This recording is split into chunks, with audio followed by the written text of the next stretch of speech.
Elle sort aujourd'hui la formation, l'importance du passé, comment le gérer, comment gérer vos traumatismes du passé, comment faire avec les traumatismes du passé de votre conjoint lors d'une crise de couple. Les tensions ne viennent pas seulement des conflits actuels. Cette formation va vous apprendre à gérer aussi le passé, les traumatismes que vous avez et ceux de vos conjoints. Évidemment, la crise de couple réveille souvent des douleurs qui étaient enfouies depuis des années. La situation est devenue l'écho d'un passé mal digéré et une dispute sur un sujet anodin peut être en réalité être le détonateur d'un traumatisme plus profond, souvent lié à l'enfance, mais aussi à des expériences passées. Finalement, c'est comme si la crise agissait tel un miroir grossissant, renvoyant à chaque individu l'image de ses failles non résolues. Ça ne va pas durer longtemps chez vous, car grâce à cette formation, évidemment, vous allez y arriver. Si on prend l'exemple de Vincent Bolloré, son approche impitoyable dans le domaine des affaires peut être interprétée à travers le prisme de ses expériences de jeunesse, qui étaient marquées par un besoin intense de prouver sa valeur dans une famille qui était déjà une famille industrielle exigeante. Ces confrontations avec des partenaires commerciaux ne sont peut-être que l'écho d'une blessure d'adolescence où l'échec et le rejet étaient à l'époque synonymes de dévalorisation. La crise d'un couple réveille ses résistances. On se bat pour garder son autonomie tout en redoutant l'abandon, exactement comme Bolloré se battait pour sa place dans l'empire familial. Donc cette formation va vous permettre de vous défaire de vos traumatismes, de comprendre les traumatismes de votre conjoint et évidemment de les minimiser pour que le couple et sa crise n'en souffrent pas trop. Donc évidemment, pour essayer de régler une crise par des solutions superficielles, des silences radio, des films je te suis, des lettres magiques, des vacances, des cadeaux, des distractions, des pansements, mais tout ça ne fonctionne que temporairement. Ces méthodes contournent la vraie source du problème, la tentative pour apaiser l'autre, pour éviter la confrontation. Évidemment, tout ça va n'apporter qu'un répit de courte durée. Le vrai nœud reste caché sous ces mesures temporaires. Cela revient à mettre un pansement justement sur une plaie non nettoyée. Évidemment, la plupart des conseils traditionnels de manipulation ignorent cette dimension enfouie du passé. Vous allez bien évidemment en tenir compte. Si on prend l'exemple de Jennifer Lopez, qui est une icône mondiale, elle a connu des ruptures très médiatisées. Derrière chaque relation, on devine un désir incessant de reconnaissance, de validation. Tout ça a été probablement hérité d'une jeunesse passée à se battre pour prouver sa légitimité dans un milieu où elle n'était pas attendue.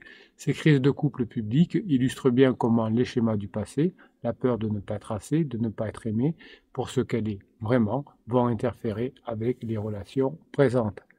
Cette quête de reconnaissance non assouvie, bien que déviée vers le succès professionnel, a ressurgir dans ses vies amoureuses. C'est aussi certainement ce qui vous est arrivé de votre côté. Donc pour sortir de la spirale de la crise, vous allez accepter que les sources de tension ne sont pas uniquement des tensions ancrées dans le présent.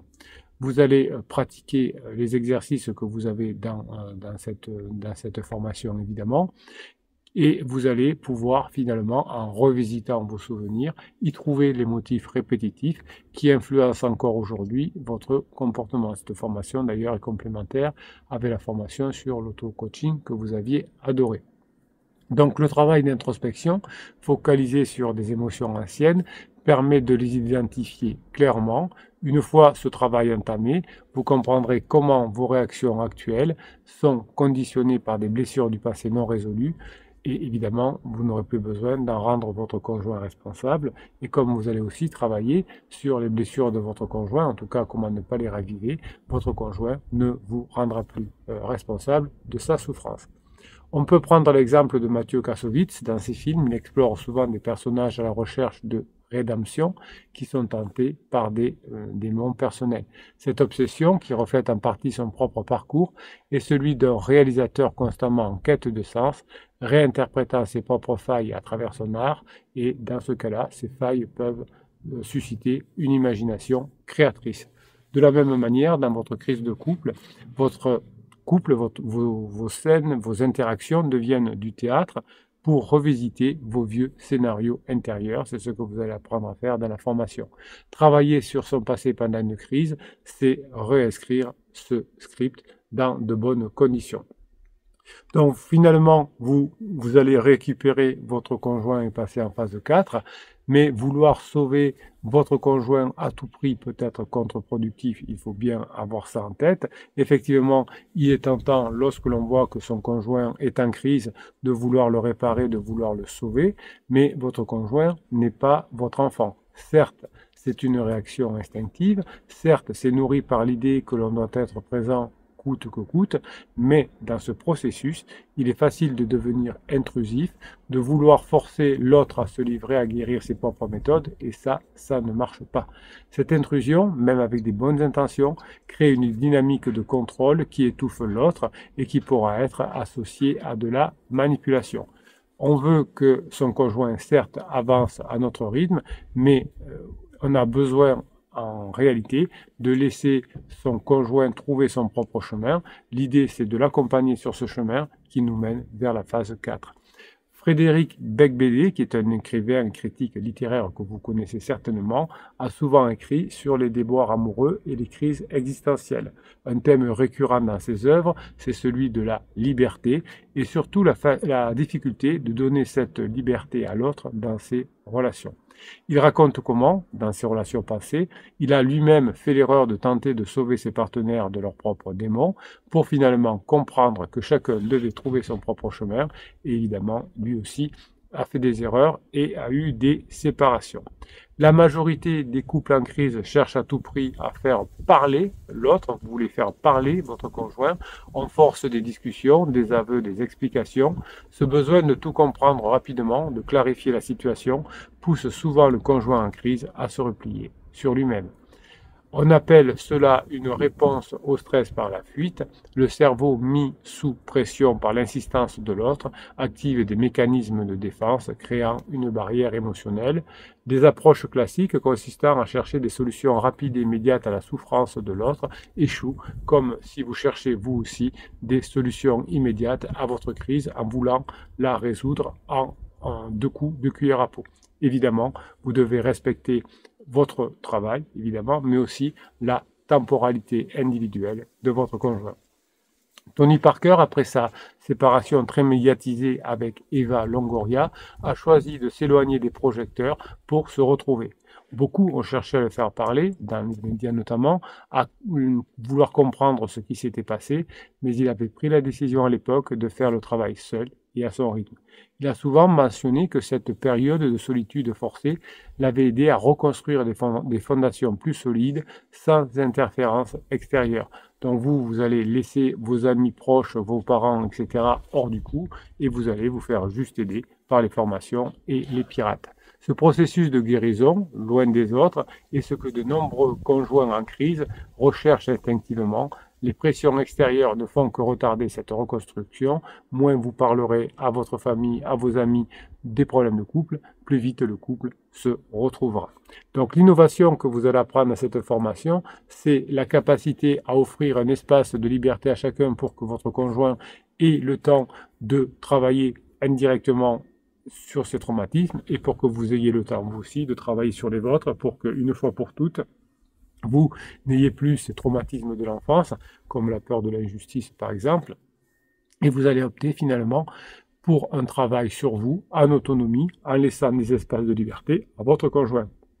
Évidemment, tout ça va permettre de respecter le rythme de votre conjoint tout en avançant de votre côté, même si ce dernier semble prendre finalement un chemin à une vitesse que vous ne tolérez pas, vous aimeriez qu'il aille plus vite. À partir du moment où il est sur le bon chemin, c'est-à-dire que vous pouvez contrôler, entre guillemets, non pas ce qu'il fait, mais qu'il ne fait pas trop de bêtises qui pourraient faire qu'il le regretterait plus tard, eh bien, vous êtes quelqu'un qui est un guide, un peu comme un papa ou une maman finalement, qui montrerait le chemin, qui encouragerait sans imposer. Votre conjoint voit qu'avec vous c'est de mieux en mieux, mais qu'avec son pansement par exemple, c'est de pire en pire. Donc finalement, la liberté d'exploration de votre conjoint avec son pansement permet au cerveau de votre conjoint de sortir de sa phase de stress, d'entrer dans une phase de réflexion où il voit que vous êtes de mieux en mieux et que pansement, en ouvrant les yeux, est de plus en plus pourri, entre guillemets. Donc, travailler avec cette formation sur les traumatismes va permettre à votre conjoint de comprendre ces traumatismes aussi, et les résultats que vous aurez sont bien plus profonds, bien plus durables, car ils ne sont pas connus comme une obligation. Keanu Reeves, qui est un acteur, bien sûr, au parcours complexe, a traversé lui aussi des périodes de deuil intense. Sa réponse à ces traumatismes n'a jamais été de se précipiter dans des explications ou des solutions immédiates. Il s'est retiré lui aussi, a bossé, s'est formé, a cultivé une vie discrète et introspective pendant quelques temps. Il a souvent parlé de son besoin d'espace pour se reconnecter à ses propres émotions, loin des attentes des autres. La phase 3 n'est pas une phase où vous allez aller batifoler avec des pansements, mais vous allez faire votre cheminement pour régler vos traumatismes et pour pouvoir passer dans un nouveau monde. Ce cheminement est lent, mais il est sûr. Il a conduit finalement Keanu Reeves à une nouvelle forme d'équilibre. De la même manière, votre conjoint a besoin d'espace pour se retrouver, et vous aussi. Si vous êtes en crise de couple, cette formation est faite pour vous. Vous allez retrouver votre couple de façon durable parce que vous aurez fait un travail en profondeur sur vos traumatismes dépassés et vous allez apprendre dans cette formation évidemment à aider votre conjoint à régler les siens sans en avoir l'air, bien évidemment, vous comprendrez comment on fait dans la formation.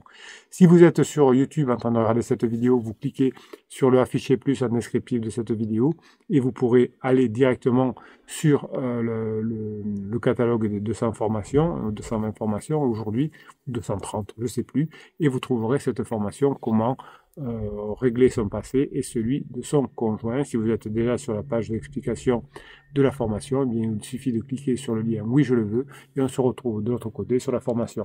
Merci les pirates pour être des bosseurs. Merci pour aider à montrer l'exemple à la société que oui, comme vous, c'est possible de récupérer son conjoint après une crise, de passer la crise 3 et vous êtes un exemple, vous êtes quelqu'un extraordinaire de bienfaisance pour l'humanité. Non seulement vous allez faire du bien à vos enfants, votre conjoint sera très content de vos efforts puisqu'il vous dira un jour, heureusement que tu as été fort ou forte, sinon je ne sais pas où j'en serai aujourd'hui.